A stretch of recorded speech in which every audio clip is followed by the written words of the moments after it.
Bonsoir tout le monde. Je suis Christophe Laforgue, donc coordinateur de projet d'ASSO-DH. Je suis responsable pour la partie projet au Liban. Donc, je suis ravi de vous accueillir ici au sein de la Maison de la vie associative et citoyenne du 14e, dont ASSO-DH fait partie. Nous, on est une petite association parisienne qui réalise des projets de développement en Afrique et au Moyen-Orient depuis 25 ans. On a, dans notre façon de travailler, on est toujours en partenariat avec des ONG locales parce qu'on estime que ce sont les ONG locales qui connaissent le mieux les besoins sur place. Et donc, on a développé différents partenariats au Liban depuis les quelques années où nous sommes présents sur place, notamment avec Amel. Et ce soir, on est ravis de pouvoir accueillir Amel International et Amel France et de pouvoir parler un peu plus dans le détail de l'action d'Amel au Liban et de la situation actuelle au Liban. Donc, merci pour votre venue, votre accueil et votre écoute ce soir.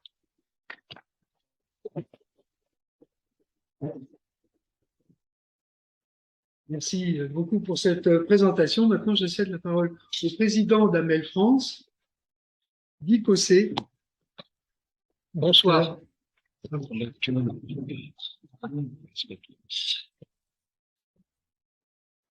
as plus de chance que moi. Bonsoir. Alors, je suis Guy Cossé, je suis un médecin, je suis à Grenoble et c'est avec l'antenne grenobloise de Amel que nous souhaitons élargir nos actions ici en France avec la création d'une antenne ici à Paris, voilà, qui sera aussi pour accompagner les migrants.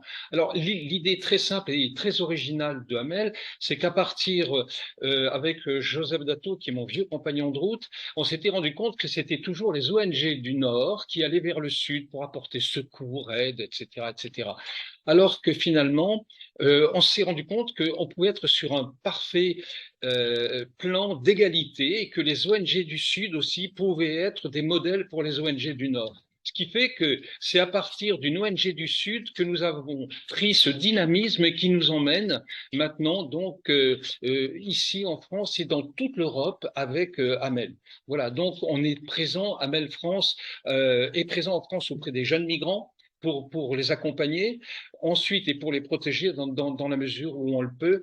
On a été aussi et on est toujours très présent sur les îles grecques, aux portes de l'Europe, dans ce silence assourdissant où ces pauvres migrants sont bloqués sur ces îles pendant des mois, si ce n'est des années, avant de pouvoir éventuellement arriver jusqu'à Athènes et jusqu'à l'Europe, s'ils ne sont pas refoulés entre-temps du côté de la Turquie.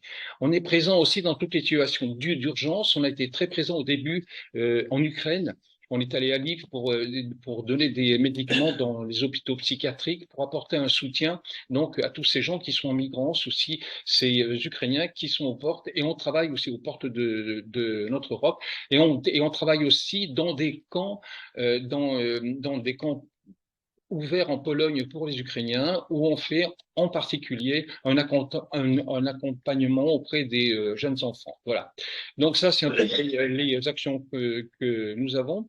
Et puis, on souhaite en effet avoir enfin, je trouve que ce qu'il y a d'extraordinaire chez Amel, je vais vous dire, là, on est surtout, je dirais, une assemblée de seniors. Mais ce qu'il y a d'extraordinaire à Amel, c'est que c'est une immense jeunesse que nous avons à partir des étudiants grenoblois qui sont à Sciences Po, etc., etc., à qui nous avons pu donner un peu de notre influx humanitaire, et c'est eux qui sont maintenant les principaux acteurs à Amel. Voilà, donc en gros, Amel à Grenoble, c'est 80% de jeunes et 20% d'anciens. Donc je trouve que c'est sympa comme tout. Et ce que vous avez autour de vous, bah, c'est quand même cette jeunesse voilà, qui est quand même porteuse de toutes nos espérances avec Amel. Voilà, donc c'est ce que j'avais à vous dire pour Amel France.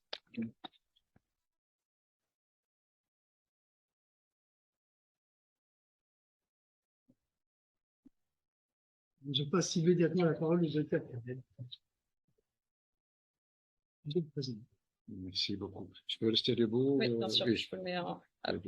Assieds-toi, Camille. Assieds-toi. Je pense que c'est mieux. Voilà. Parce que vous allez avoir le. Ah, oui. je ne sais pas parler en étant assis. Je vais faire mon possible. Bien prêt. Hey, non, je suis très heureux ce soir, franchement. D'abord de retrouver les amis, les vieux amis, Bernard, Patrick, Jean-Paul, Sophie, Thierry, Majed, Marc, évidemment, et avec Guy, et Virginie, toi, et tous les autres amis. Ça nous remonte le moral. On vous entend pas du tout. Hop. Mais je parle sans Vous voulez vous micro. mettre debout? Non, parce qu'on a les gens. Mettez-vous debout. Et gardez vraiment le micro. Je me suis... Excusez-moi, je suis debout. Hey. Oui. Alors, merci beaucoup d'être venu ce soir. Et merci surtout à Christophe qui nous a donné l'occasion d'être ici et à travers son action, on va pouvoir peut-être développer à Paris et peut-être dans d'autres régions. Je viens du Liban et vous avez tous entendu parler évidemment du Liban depuis maintenant plusieurs années, surtout avec COVID-19 et l'effondrement que vit le Liban. Mais on a un slogan, la pensée positive et l'optimisme permanent. Et au Liban, peut-être, on va sortir un peu de notre crise actuelle. Pas seulement le Liban, peut-être dans la région, parce que on va bientôt signer un accord pour les frontières maritimes. Ça va donner l'occasion au Liban de voir du gaz et du fioul, et ça va résoudre notre crise économique qui est très grave. Aussi dans la région, on a élu un président en Irak, on a chargé un premier ministre, et c'est aussi politique. En Arabie Saoudite, on a reçu une délégation houthiste et à Sanaa, on a reçu une délégation saoudienne. Peut-être en Syrie, ça bouge un peu. Et je crois peut-être dans la région, à cause peut-être dans une certaine mesure de la guerre en Ukraine, et qui coûte beaucoup pour beaucoup de pays, on essaie un peu de calmer le jeu dans notre région. Mais malgré ça, tous nos problèmes au Liban, vous savez, je disais à mon ami Jean-Paul avec Albert, tout à l'heure, il y a une sorte de blague. Ça fait 55 ans au Liban qu'on est dans l'urgence. En urgence.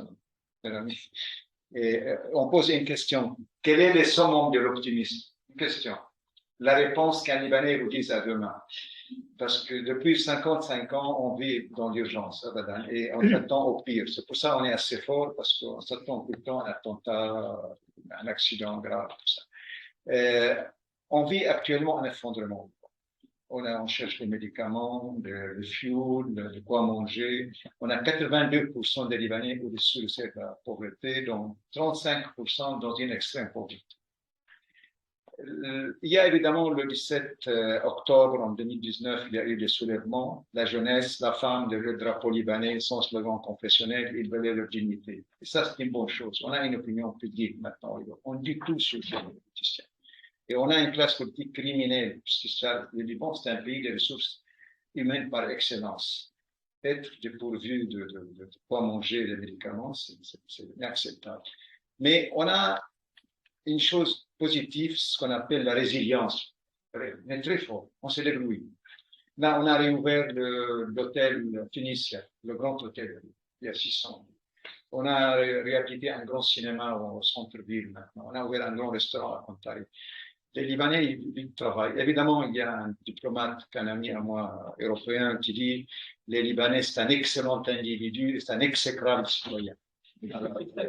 On n'a pas réussi à voir les citoyens libanais. Justement, Amel, et moi j'ai étudié en France, et j'étais un trouble fait, j'ai été l'objet d'un acte d'expulsion qui a été abrogé après la réaction de bien Libanais français, arabes et libanais, et les ambassadeurs arabes, et Jean-Paul Sartre a signé une pétition, tout ça. J'ai pu quand même continuer mes études en France. Je voulais changer le monde à cette époque, comme nous tous. Mais quand je suis revenu au Liban, j'ai découvert que le système politique est très fort. Et pour faire un changement, il ne faut pas seulement critiquer, pas seulement proposer des solutions théoriques, il faut avoir une vision et proposer quelque chose de concret sur le terrain. Alors, j'ai décidé de... Et même, j'ai écouté à l'époque Ahmed Saïd, le fameux journaliste égyptien, en 1967, quand il y a eu l'agression israélienne contre l'Égypte, la Syrie et tout ça, il parlait de victoire au moment où on a perdu. J'ai dit, nous, les Arabes, on parle beaucoup, mais on fait peu. Il faut qu'il y ait une balance entre ce qu'on dit et ce qu'on fait. Je n'ai pas fait comme Che Guevara et je travaille des médecins qui ont abandonné la profession.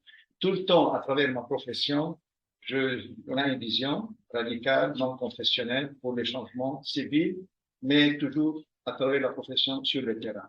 Dans beaucoup de pays, au Darfour, la révolution, il y avait dans la péninsule arabe, dans les camps palestiniens, et on a travaillé ensemble pendant le siège de Nava et al-Zahar avec mon ami Bernard et après avec Patrick comme responsable du Saint du Monde et puis après avec Sophie, le Saint du Monde, après la libération du Sud-Liban, on a créé un centre. Et mon ami Jean-Paul, il a eu la gentillesse d'éditer mon livre, ma biographie, j'ai l'Armatan, là, merci beaucoup. Alors, Amel, c'est une association, on a créé Amel, moi je suis du Sud-Liban.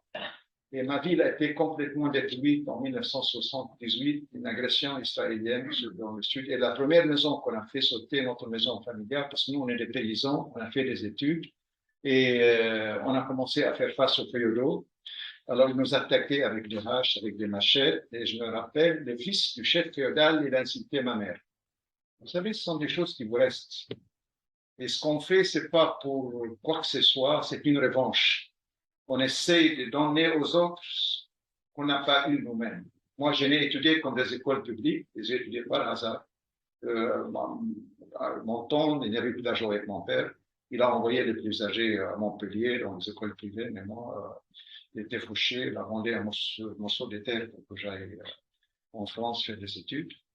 Et on a créé Amel en 1979, après cette invasion israélienne. Mais le vrai développement de Amel, c'était en 82.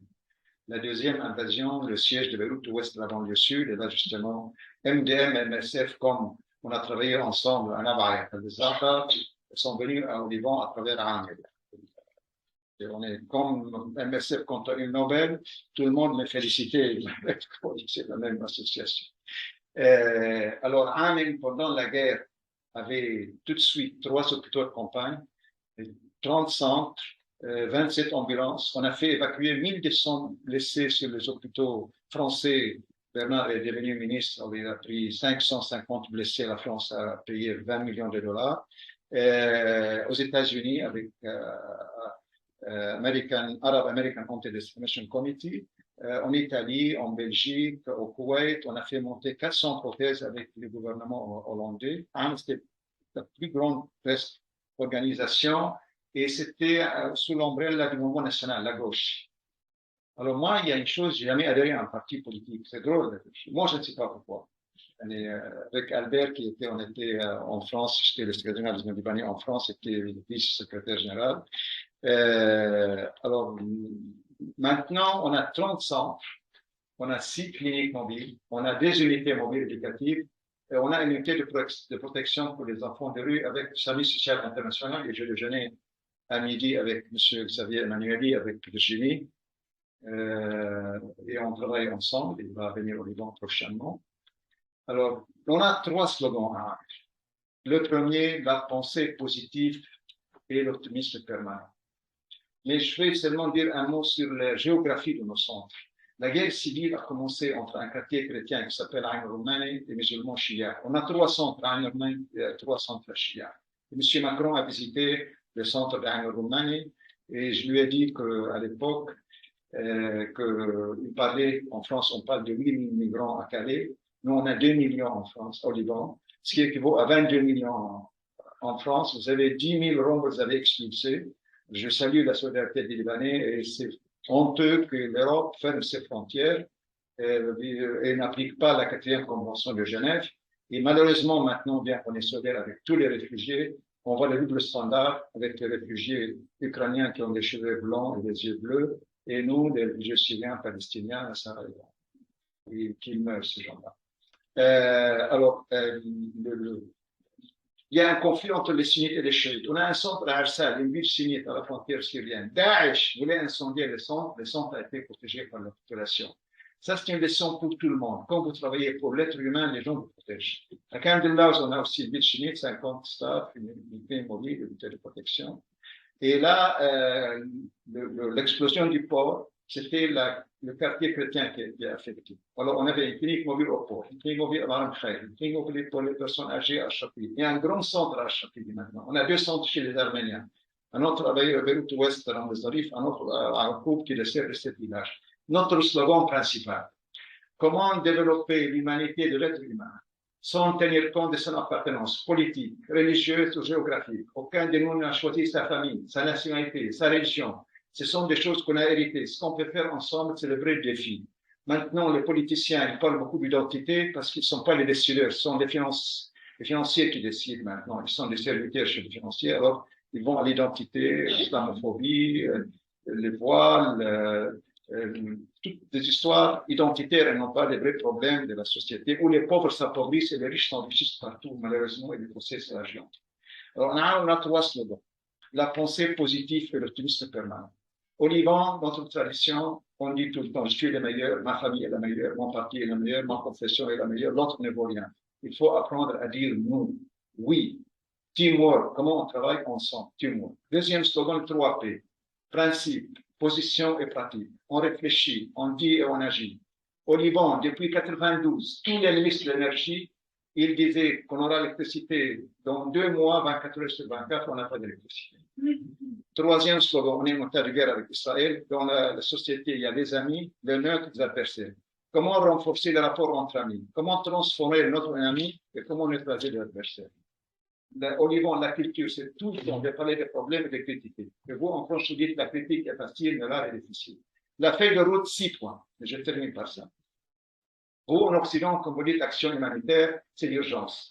Chez nous, tout ce qui est en rapport avec l'être humain, c'est l'urgence, c'est le développement, c'est les services, le développement et l'advocatie. Pour nous, toute action humanitaire qui ne travaille pas sur le terrain, avec sous la culture de solidarité, non pas de charité, non pas la main qui vient d'en haut, moi je vous aide, non, l'égal à l'égal. Et à travers ce travail de solidarité, il y a une confiance avec la communauté locale. On passe au développement avec les gens et non pas au nom de gens. Et la culture du droit à la parole, à l'éducation, à la santé, à la participation de la femme. On ne peut pas parler de démocratie si la femme ne participe pas. Et là, je vous dis franchement, il y a plein d'ONG maintenant. D'ailleurs, au Liban, le mot ONG devient une insulte. Maintenant, ce sont des gens qui travaillent pour des agendas politiques. C'est pour ça que moi, je parle d'association humanitaire. J'ai écrit un livre sur la société civile et défini ce qu'est la société civile. Alors, le deuxième point, on est contre le double standard, surtout entre l'Occident et le tiers-monde. Si quelqu'un est blessé à Paris ou à Londres, tous les médias en parlent. Chaque jour, des centaines meurent en Libye, au Yémen, en Palestine, en Syrie, en Irak. Notre vie ne compte pas. Troisième point, il faut lutter pour une répartition de richesse sur le plan national et international. Au Liban, 0,3, 8 000 personnes possèdent la moitié de la richesse au Liban, et sur le plan universel, 20% possèdent 80% de richesse. Quatrième point, il faut lutter pour un état de justice sociale où le secteur public doit superviser le secteur privé qui cherche le profit. Et nous, société civile, on doit être une double répression pour corriger les politiques existantes en faveur des couches populaires et vulnérables. Cinquième point, toute action humanitaire doit soutenir les causes justes du peuple, et en premier la cause palestinienne, c'est le seul peuple dans le monde qui n'a pas d'État. Et dernier point, il faut protéger l'environnement et lutter contre le réchauffement climatique. C'est un peu la feuille de route d'Amel. Là, on travaille. Moi, je suis le coordinateur du collectif des ONG libanaises et arabes. Et Amel joue un rôle fédérateur, tout le monde. On est complètement indépendant, mais accepté par tout le monde. Au Liban, c'est quelque chose de paradoxal. Et je ne veux pas être modeste. Amel est très respecté sur le plan arabe et libanais, international. Et on est candidat au prix Nobel de la paix. On a offert 9 millions de services aux réfugiés syriens sous la culture de solidarité. Ahlan Karim ou Ahlan Thierry. Et solidarité, et non pas de charité. Et qui jouent le rôle des catalyseurs. Les catalyseurs, alors on est candidat, nous savons que c'est un prix politique, mais on continue comme a fait MSF, jusqu'à 10 ans, on va voir. Et là, comme a dit Guy, est devenu international. et on essaie justement une organisation humanitaire qui vient du sud vers le nord. Et la raison pour laquelle on a créé à Amel, j'étais une fois l'invité d'honneur, Patrick était là, à Médecins du Monde, et j'étais à Saint-Denis. Et moi, j'ai vu que Saint-Denis, comme leur siège est là-bas, c'est comme un quartier populaire dans la banlieue sud. Je dis, pourquoi nous, on ne vient pas travailler avec ces gens-là? Il faut créer un modèle d'égalité, de solidarité dans tous les sens. Alors maintenant, je termine par vous dire et ceux qui peuvent nous aider, sont bienvenus. Je travaille sur un livre avec une équipe à Amel, dans 3 points. Le premier, comment décoloniser l'humanitaire. Il y a malheureusement toujours cette mentalité néocoloniale qu'on vient nous apprendre comment il faut travailler. Et dans mon bureau, il y a un slogan, on dit partenaire et non tuteur. Il faut travailler d'égal à égal. Et deuxième point, comment décarboner le monde. Et le troisième point, la feuille de route tracée par Amel, comment l'humanitaire doit être engagé et militant. S'il y a plein maintenant d'organisations humanitaires qui font du business, tu as parlé de charity business, et une armée qui cherche le salaire, le loyer de l'appartement, du billet d'avion, et ils parlent dans les hôtels de démocratie au moment où les pauvres s'appauvrissent et les riches s'enrichissent. On ne peut pas continuer dans ce monde où, malheureusement, quand les Nations Unies ont adopté les slogans Sustainable Development, le développement durable, après le crash de l'ex-Union soviétique, à l'époque, il y avait 400 millions de pauvres et 10 milliardaires. Avec tous les discours qui règnent dans le monde sur la justice sociale, la démocratie, le gender et tout ça, on a maintenant 2 milliards de pauvres et 500 milliardaires. Et là, dans nos régions, vous avez chez vous en Occident l'État-nation. Malgré ça, on voit dans les rues les gens qui sont sans maison et tout ça, mais chez nous, c'est beaucoup plus grave. Il faut qu'on travaille tous, chers amis. Vous êtes nos amis, vous en avez le même engagement. Il faut qu'on mène un combat, qu'on milite pour un monde plus juste et plus humain. On ne peut pas continuer comme ça. Alors moi, je termine par vous raconter une blague. Certains parmi vous, comme je fais d'habitude. Ève et Adam, il s'avère que Adam, paraît-il, sont des Libanais. Pourquoi? Parce qu'ils vivaient sans eau, sans électricité, ils volaient des pommes et ils croyaient qu'ils sont au paradis. Merci beaucoup.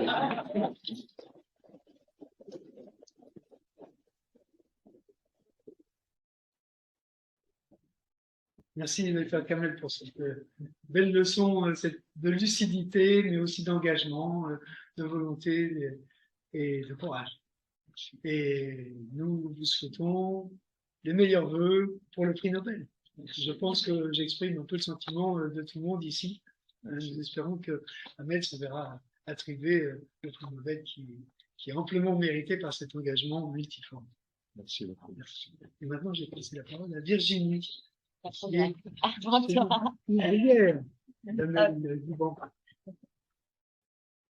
Et j'ai la lourde tâche d'assurer la transition entre 2 personnes très importantes. Le docteur Morana, vous l'avez entendu, qui vous a parlé de nos engagements humanitaires, et Bertie de Salins qui vous parlera ensuite des différentes crises au Liban qu'elle a couvertes de façon très, très juste et très touchante, mais je la laisserai en parler. Je vais donc parler très succinctement. En tout cas, je vais essayer. Le docteur vous a fait part de son optimisme par rapport à la situation au Liban. Je n'ai pas envie d'être celle qui sera pessimiste, mais ça fait un petit moment qu'on ne s'est pas tous vus ou revus. Et c'est pour nous aussi l'occasion, depuis le Liban, de partager avec vous quelques réalités libanaises qui vont bien au-delà des chiffres. Je pense que vous lisez tous les rapports, les articles de journaux, mais qui sont plutôt une façon de resituer ces crises multiples, ces crises qui s'accumulent pour le Liban. Le docteur a parlé de la pandémie, vous l'avez subi vous aussi, la crise syrienne qui évidemment nous frappe de plein fouet depuis 2012, les impacts des explosions du port de Beyrouth, et la liste s'allonge. La chose que je voulais porter à votre attention, parce que c'est pas forcément un élément qui a été médiatisé ici en France, et ça vous parlera à plusieurs d'entre vous, puisque plusieurs d'entre vous êtes issus du secteur sanitaire. Donc on a l'épidémie de choléra qui a été déclarée au Liban, il y a maintenant un peu plus d'une semaine, la première fois depuis 93. C'est assez préoccupant évidemment puisqu'il y avait plus de cas depuis 93, pas surprenant puisqu'il y en avait déjà beaucoup en Syrie et qu'on a une très longue frontière commune.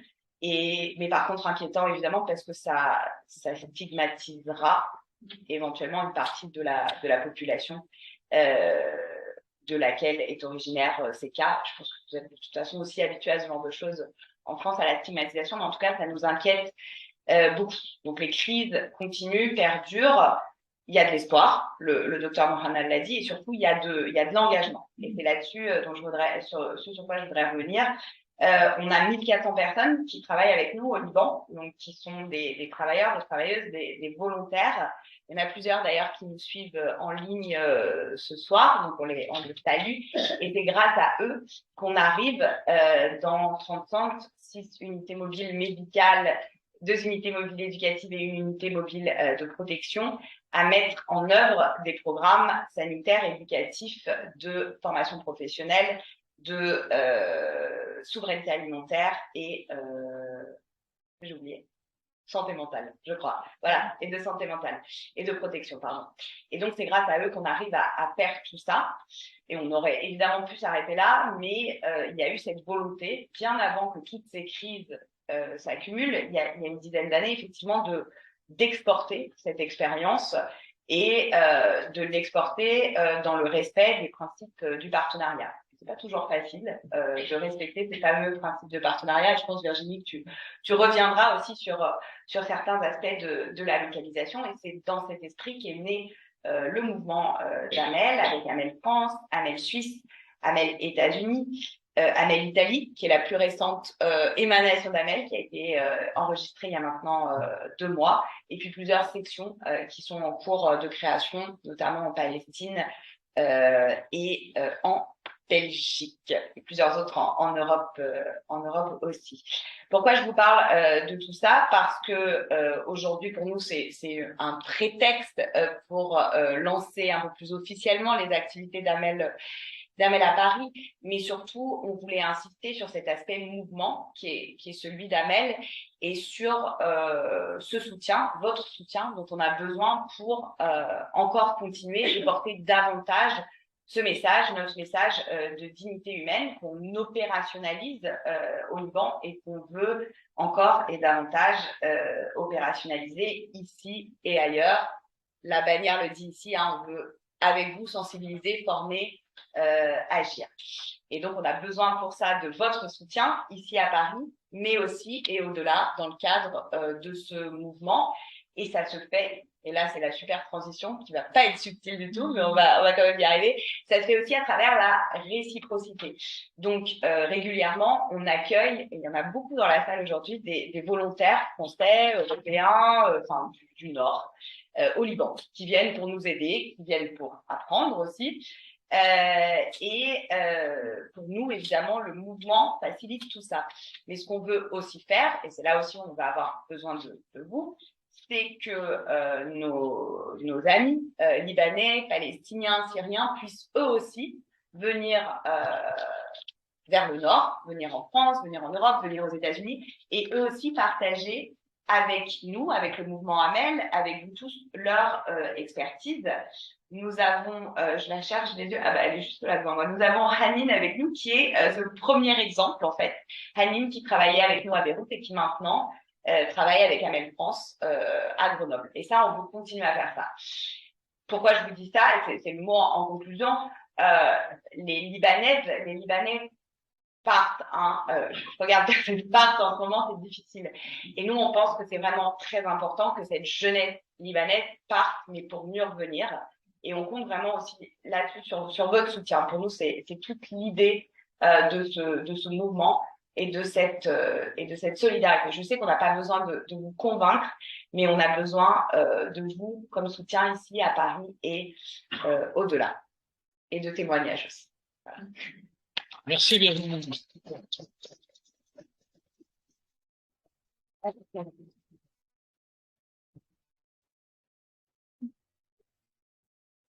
Merci Virginie. Je vais passer la parole à une autre Virginie, Virginie Troyes, qui est la directrice générale de la Croix-Rouge, de la Fondation Croix-Rouge française, et qui va nous expliquer en quoi consiste la mission de la Fondation. Avant de passer la parole à Bertine.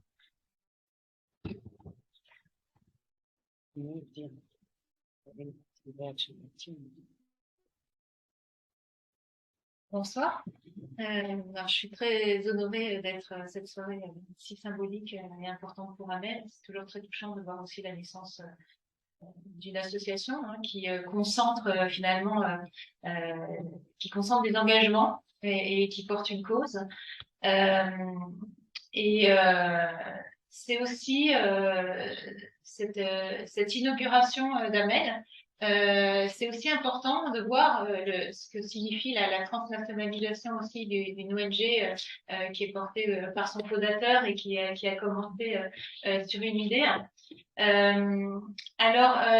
Pour nous, pour moi, on m'a demandé de parler on va dire plutôt des grandes tendances et finalement de voir comment Amel et ce qu'on peut voir aujourd'hui s'inscrit finalement dans les dynamiques plus larges du système humanitaire et finalement un peu sa signification et comment on peut l'analyser à l'aune de ce qu'on observe aujourd'hui.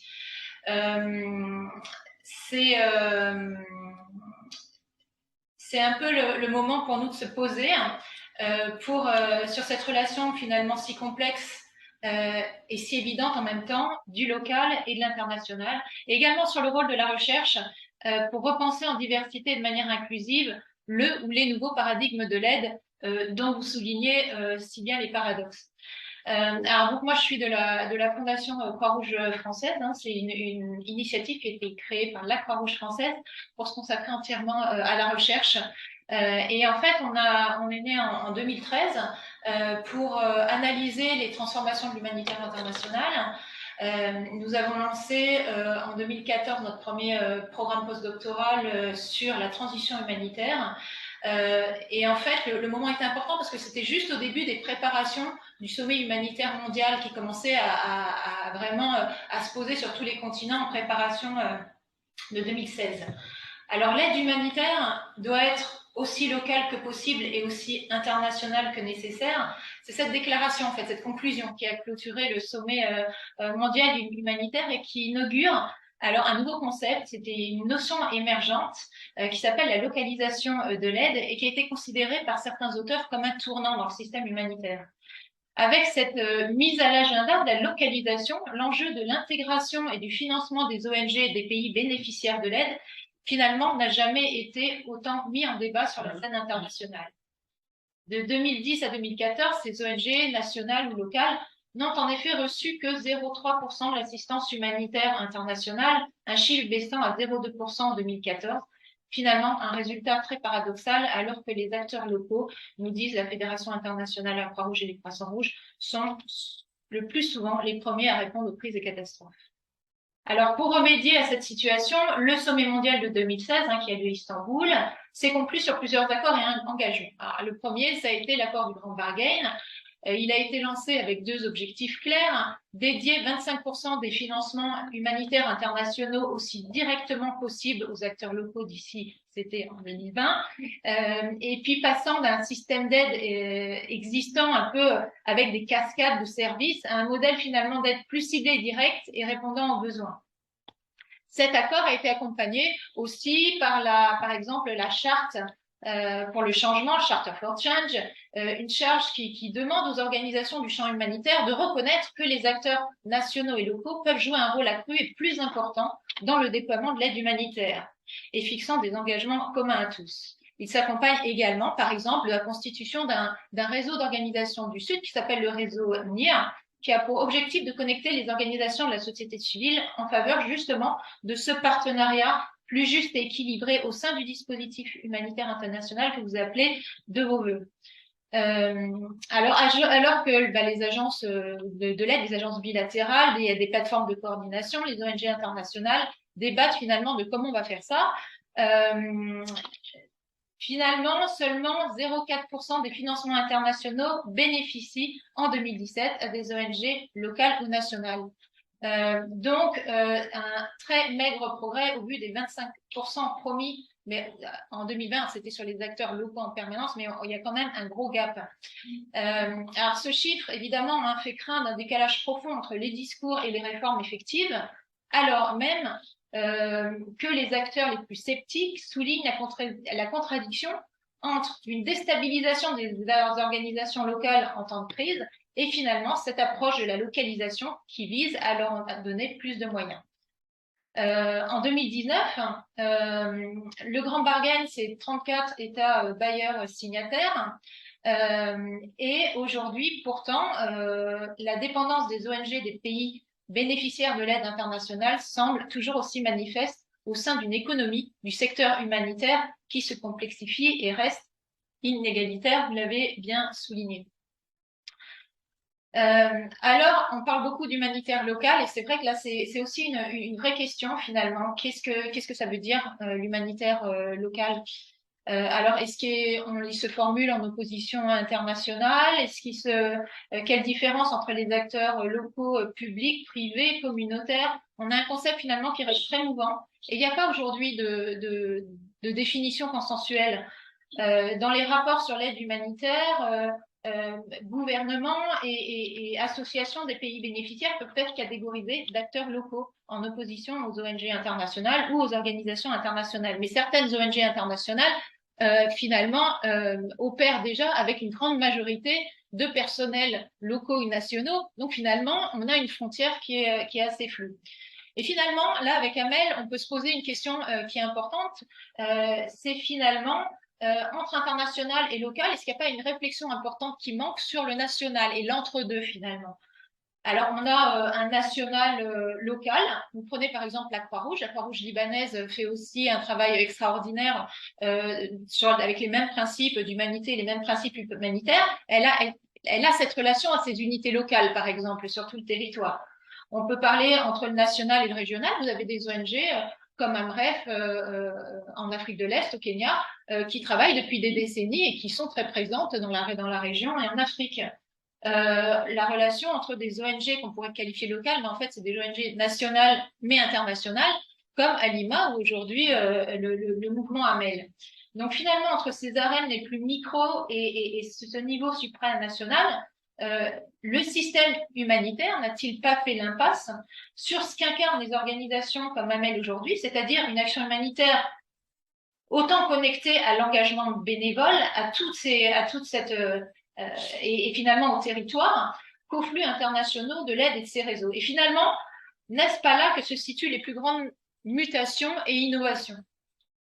On a de la chance, le rapport un peu référent de l'humanitaire, qui est le State of the Humanitarian System, vient de sortir. Alors, il conclut sur la période 2015-2017, le rôle des ONG nationales et locales dans les interventions humanitaires a été davantage mis en évidence. Le sommet, finalement, a réussi à lancer des nouvelles initiatives, mais finalement, on a quand même cet écart qui reste et il y a quand même certains présidents, même d'ONG françaises, ont dénoncé ce difficile lâcher-prise, finalement, sur cette reconfiguration de l'humanitaire.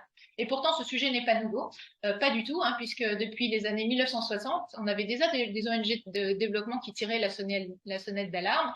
On a eu dans les années 90 Oxfam qui parlait déjà du sujet, des think tanks en Afrique du Sud qui parlaient de cette relation du local, de l'international et de la force de ces sociétés civiles-là. Aujourd'hui, c'est vrai qu'on a beaucoup à apprendre des ONG humanitaires actives dans les pays bénéficiaires de l'aide internationale. Et que le Liban joue un rôle. Alors, peut-être juste un trait d'union sur le Liban. Moi, je ne vais pas en parler puisque les Libanais et nos collègues sont là aujourd'hui. Pour nous, cette rencontre avec le Liban pour la Fondation était importante puisqu'on a rencontré, et Amel, vous étiez présent bien évidemment en 2017. Nous avions voulu organiser cette réflexion sur finalement ce système humanitaire en mutation et au Liban dans un cadre national parce qu'il est aussi intéressant de connecter un système à des politiques publiques et des dynamiques territoriales et locales. Et pour nous, le Liban est vraiment apparu comme un trait d'union sur cette imbrication des liens sociaux à tous les niveaux, finalement, à toutes les strates de l'aide. mais aussi très pionnier sur la reformulation du système. Ça nous a vraiment étonné, une pluralité des acteurs sur toutes les strates, un débat qui est toujours omniprésent, et surtout pour nous qui travaillons avec la recherche, il y a des universités extraordinaires et on a des chercheurs qui travaillent sur toutes les thématiques que vient d'énumérer Virginie, sur la santé, sur les épidémies, sur les migrations, et on a aussi une sphère intellectuelle très dense qui est sur le terrain, auprès des organisations aussi, pour construire scientifiquement aussi et produire des connaissances sur ce qui se passe au Liban. Donc, des universités comme l'Université de Saint-Joseph, American University, mais plein d'autres, hein, vous en avez plein, aussi dans les régions. Voilà, donc nous, on avait fait un ouvrage suite à la conférence, on avait choisi de se concentrer justement sur les acteurs nationaux et locaux à travers évidemment ces phénomènes migratoires, hein, qui sont tellement présents sur les dynamiques au Liban. Et on y a trouvé en fait une richesse vraiment extraordinaire, que ce soit une richesse des parcours d'engagement, hein, des gens dans les associations, une richesse des pratiques, une richesse des innovations, une richesse aussi des coopérations, avec des coopérations très innovantes. Et c'est vrai que on a trouvé finalement ici le sens d'essayer de documenter tout ce qui se passe, parce qu'on avait dans le Liban un vivier de choses à partager, et que nous, en tout cas, c'est ce qu'on aimerait, c'est que tout ça soit beaucoup plus documenté aussi par la recherche. Ce qu'on a essayé de faire, dites-moi si je suis vraiment trop longue, on est en fin de soirée et je sais qu'il y a un temps, donc je vais couper.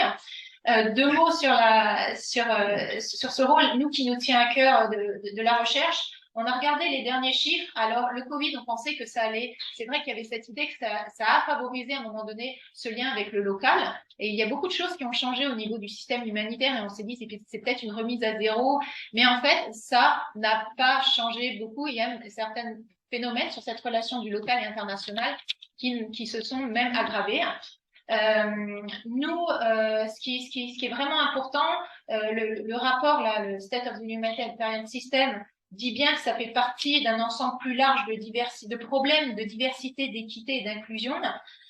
Nous, ce qu'on souhaite à faire, c'est de se dire aujourd'hui, repenser, reformuler le système humanitaire. On peut plus le faire sans la recherche, et on peut plus le faire sans la diversité des chercheurs. C'est-à-dire, même au niveau de la recherche, aujourd'hui, sur la production des connaissances sur le système humanitaire, on a aussi une concentration, et c'est très important qu'aujourd'hui, on travaille avec toutes les nationalités de chercheurs, normales, et également avec les universités qui sont présentes dans ces pays-là, au plus proche des crises, au plus proche des bénéficiaires. Il y a des universités en région, au Cameroun, au Sénégal, en Côte d'Ivoire, dans plein de pays, qui font un travail formidable. Ce sont des travaux d'anthropologues, de sociologues, de juristes, d'économistes qui connaissent. Nous, ce qu'on a souhaité, c'est ouvrir les financements et surtout ouvrir des possibilités aux chercheurs de travailler sur les sujets qui semblaient prioritaires. Comment on les définit? En vous écoutant, en écoutant Amel, mais aussi beaucoup d'ONG, pour justement essayer de reformuler tous ensemble, et en produisant des connaissances scientifiques, le prochain ou les prochains paradigmes de l'aide humanitaire. Et je vous remercie beaucoup. J'étais très touchée de cette invitation, et ce n'est que le début de la suite.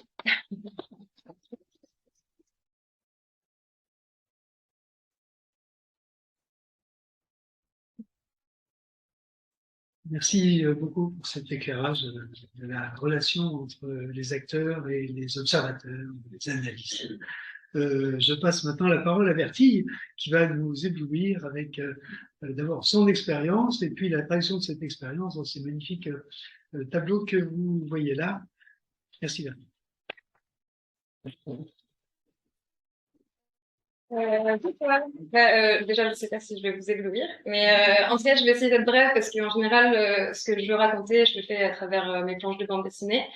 Mais du coup, un petit mot sur le projet qui est dans la suite de ma première BD que j'ai faite avec Amel France, qui parlait de l'impact du Covid dans les camps de réfugiés en Grèce. J'ai eu la chance d'aller à Amel au Liban. Et notre objectif était de parler des différents niveaux de crise au Liban et la réponse des ONG. Donc j'en ai fait 3 chapitres. Il y aurait pu en avoir des centaines, parce que y a énormément de problématiques qui s'accumulent. Et j'ai voulu mettre en écho à la fois le travail de terrain des gens qui travaillent avec Amel, mais également les premiers concernés. Et c'est aussi une manière pour moi aussi de mettre mon petit ego d'artiste de côté, parce que c'est pour moi hyper nécessaire de mettre un visage, et de porter leur voix. Et du coup, c'est ce que vous allez pouvoir lire ou regarder ce soir. Voilà.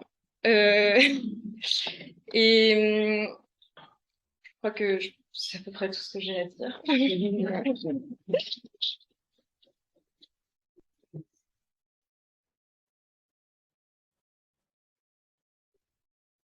Merci Bertie, c'était bien court. Hein. C'est vrai que ton mode d'expression est bien supérieur au nôtre. Hein.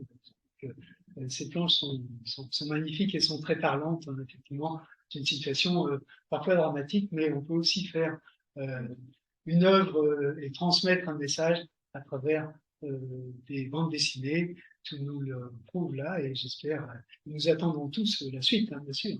Voilà, donc je vais proposer à la fin de notre assemblée que les gens regardent tranquillement ces planches une à une. Hein. Voilà, alors je voulais, pour finir, passer la parole peut-être à Julia, si elle est là. Non, non, bah, écoutez, dans ce cas. Ah, Bon, c'est excellent. peut-être qu'il y en a qui veulent parler. Non, de la salle. Oui, oui, ce serait bien que la salle. Ah oui, parce que c'est vrai qu'on a voulu ne pas casser le rythme de toutes ces interventions qui visaient à vous faire part de l'activité d'Amel. Mais maintenant, je suppose qu'il y a beaucoup de questions qui peuvent surgir de la salle. Nous avons le temps d'y répondre et tout le monde est là à votre écoute. Donc, je peux faire circuler le micro pour ceux qui voudraient avoir des éclaircissements sur tel ou tel point.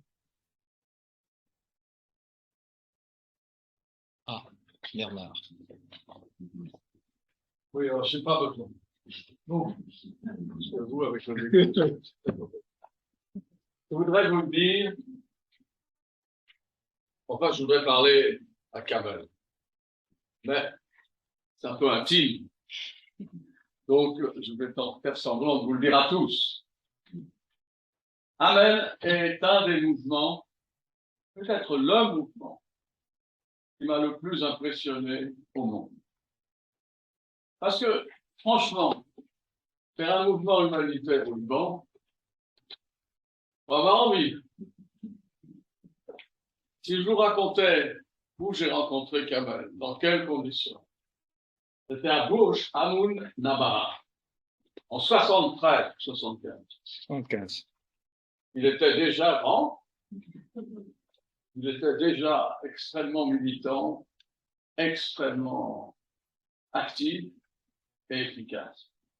Ahmed n'existait pas, et nous, très peu.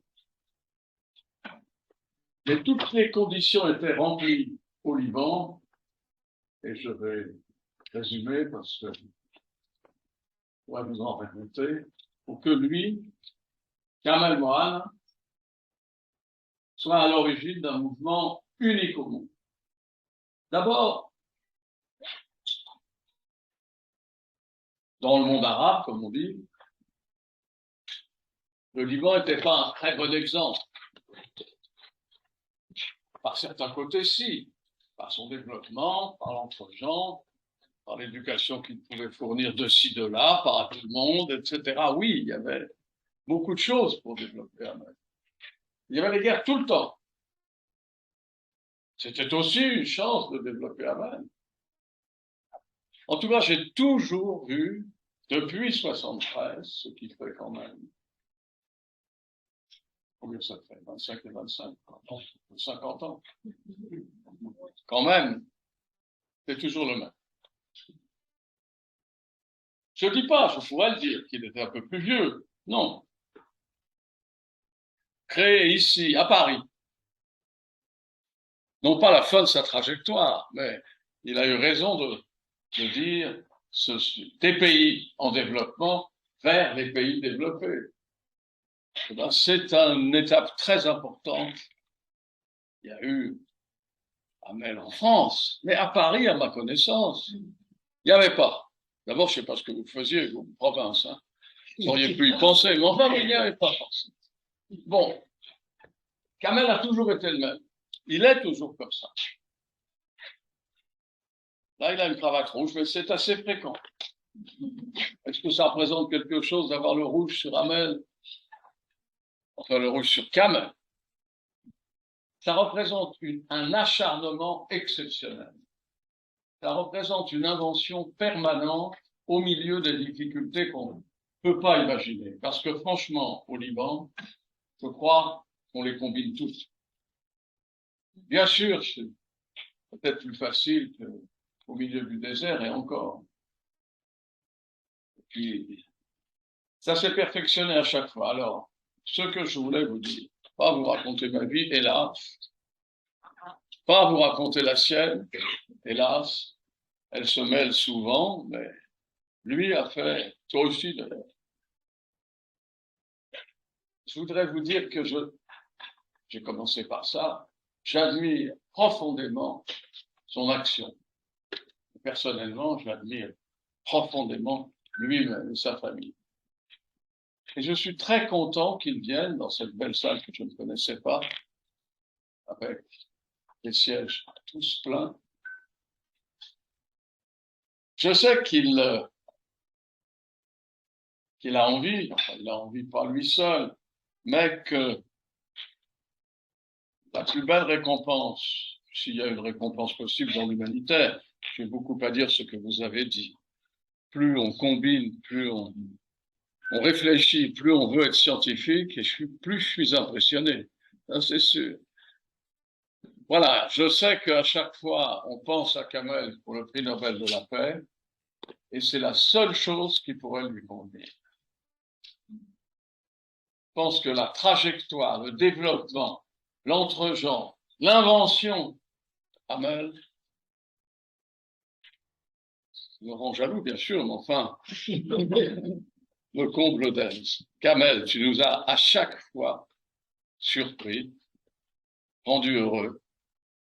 Et le nombre de gens que tu as pris en charge, 1500 personnes, même si vous vous rendez compte au Liban ce que ça représente, c'est exceptionnel, c'est formidable. Et il continue.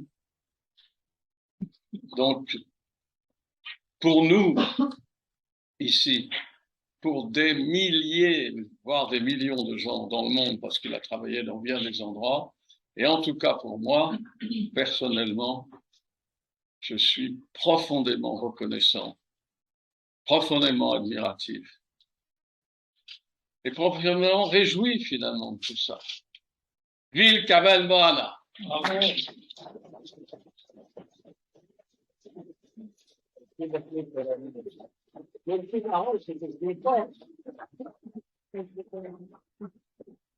Non, on était tout petits ensemble.